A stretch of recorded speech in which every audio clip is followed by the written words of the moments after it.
I think that Alex Spiro might need to calm down and take on less clients because I'm pretty sure he just accidentally exposed who Celebrity B is in the Jane Doe lawsuit against Diddy and Jay-Z. All right, everyone. I know many of you have been curious about the identity of the female celebrity involved in the lawsuit against Diddy and Jay-Z, and why it's being said that Jay-Z's lawyer may have accidentally revealed that the name in question is none other than Jennifer Lopez. Look at what it says. Mr. Combs and Miss Jennifer Lopez were both at Lotus and Twirl.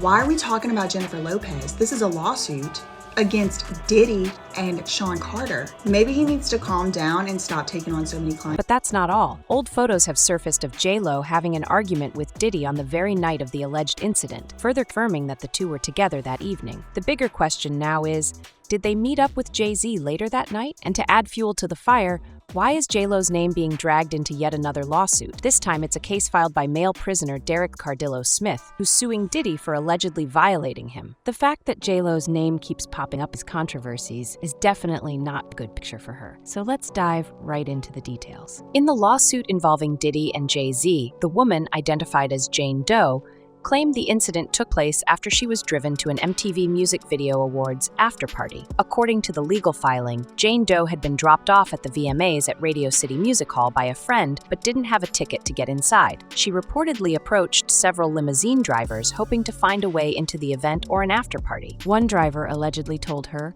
that he worked for Diddy and mentioned that she fit type Diddy was looking for. Later, the same driver supposedly picked her up again, and after about 20 minutes, she was dropped off at a White House with a U-shaped driveway. The woman was then allegedly made to sign a document she believed to be a non-disclosure agreement. She claims she was informed that she couldn't talk about anything that happened at the party, but wasn't provided with a copy of the document. Afterward, she says she was offered a drink that left her feeling woozy, lightheaded, and in need of rest. She recalled walking down what seemed to be a hallway with several rooms before entering what appeared to be an empty bedroom to lie down. According to the lawsuit, the room had no furniture, television, or decorations, only a large bed. It's alleged that Diddy and Jay-Z later entered the room, Diddy reportedly saying, "You're ready to party." That's when the woman claims Jay-Z removed her clothing, restrained her, and assaulted her, all while Diddy and an unnamed female celebrity stood by and watched. She claims that Diddy then also forced himself on her, while Jay-Z and the unnamed female celebrity watched. After managing to break free, she ran out of the room. In the lawsuit, Jane Doe states that although there were other guests at the party, no one seemed to notice her distress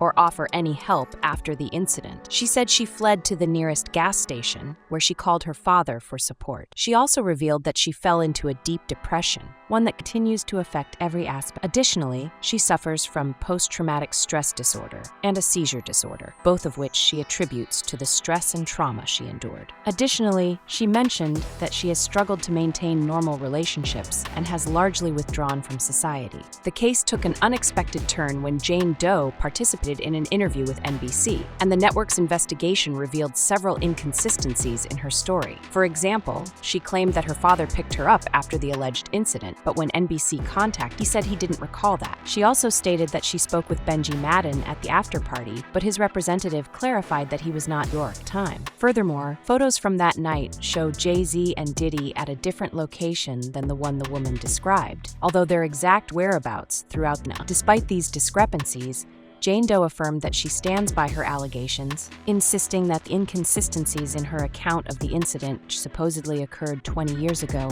don't automatically validate her. She also shared with NBC News that she now has 2 children, a son, daughter. She served less than a year in the Army National Guard, leaving with the rank of private. She later earned her high school diploma and obtained a Christian counseling certificate, hoping to help others who have experienced what she has. Now, there's growing speculation that the female celebrity involved in this case is Jennifer Lopez, and it all stems from a filing by Jay-Z's own lawyer. In the legal documents, the lawyer argued that the lawsuit should be dismissed and specifically mentioned that Diddy was with J.Lo that. But why would he mention Jennifer Lopez so direct, especially when there were already rumors suggesting she was Celebrity B? On one hand, this could have been an innocent mistake on the lawyer's part, But what if it wasn't? What if this was a deliberate move to expose J.Lo, especially with the rumors swirling that Celebrity B could have been Beyoncé? Okay, I understand that Alex was just trying to clarify that Jay-Z wasn't with Diddy that night, but his statement seems to unintentionally reinforce the claim that Diddy was with J.Lo. If anything significant happened that evening,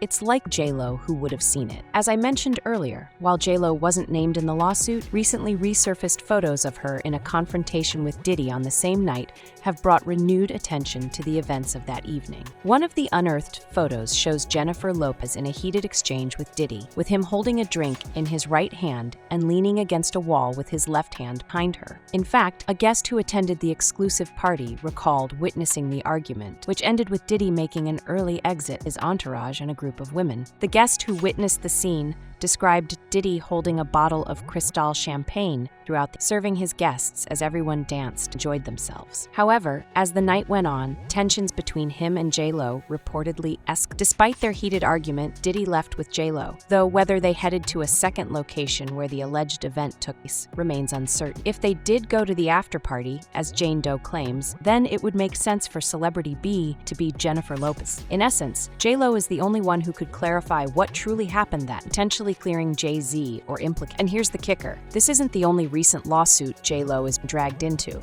Do you remember Derek Lee Cardillo Smith, the male prisoner suing Diddy for allegedly violating him? According to court documents, Cardillo Smith claims he met Diddy at an after-party at a Detroit Holiday Inn in June 1997, where he drank with Diddy and several female guests. At first, he described Diddy as a decent, normal guy. Later, Cardillo Smith said he joined Diddy and two women in a private hotel room. While he was hooking up with one of the women, he alleges that Diddy touched his butt, which led him to disengage. Cardillo Smith claims that when Diddy noticed, he allegedly offered him a drink. According to the lawsuit, after drinking it, Cardillo Smith became drowsy and passed out. When he woke up, he says he was in pain. He claims he filed a police report about the incident, but alleges that Diddy paid off Detroit and Monroe police officers to suppress it. Cardillo Smith also said he shut down emotionally, realizing that he would never be able to speak out about what happened. He also shared that Diddy visited him in prison once and separately sent a financial advisor to meet with him. Cardillo Smith claims Diddy offered him $2.3 million to drop the lawsuit, but he rejected the offer. Additionally, he presented a copy of the 1997 Agreement of Silence and Confidentiality,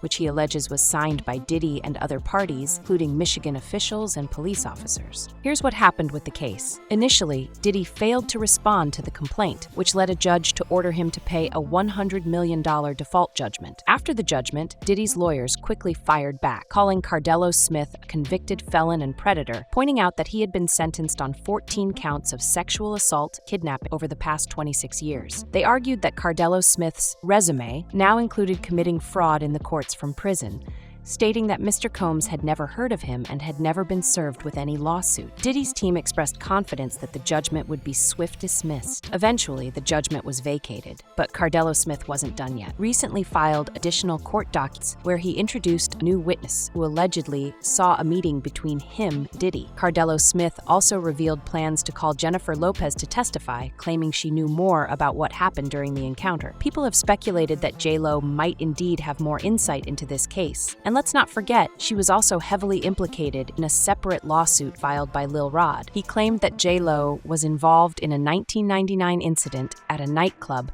called Hot Chocolate, Midtown New York, where she and Diddy were celebrating the release of Shine's upcoming album. According to the lawsuit, Jennifer Lopez is accused of smuggling a firearm into the Hot Chocolate nightclub and handing it over to Diddy, who allegedly had the intention to use it to harm someone. The lawsuit claims that after the incident, both J.Lo and Diddy fled the scene and lied about what had happened. They are said to have made sure that J.Lo lied to the police and to the grand jury, helping to cover up their actions. The lawsuit further alleges that they both ensured that someone else was wrongfully sent to jail for the crime. The irony is, there was a grand jury. We all had to go and speak at the grand jury. J.Lo testified at the grand jury, as did many other people. It needs to be reopened, because if that is in fact the case, she carried and she lied to the grand jury. It needs to be reopened. Lil Rod mentioned the 1999 incident in his lawsuit, claiming that Diddy bragged about getting away with crime. Lil Rod stated that Diddy took responsibility for what happened at the nightclub in New York City, Shine, openly bragging about how he had gotten away with it. Given all these connections, many people are now calling on J.Lo to speak out about the lawsuit involving Jay-Z. Since it's already been established that she was with Diddy that night, many believe that all she needs to do is clarify where they went after their argument and whether Jay-Z was anywhere near Diddy that night. So, do you think Jay-Z's lawyer intentionally mentioned J.Lo to throw her under the bus? Is J.Lo actually the key to this case? Let me know your thoughts in the comments section below.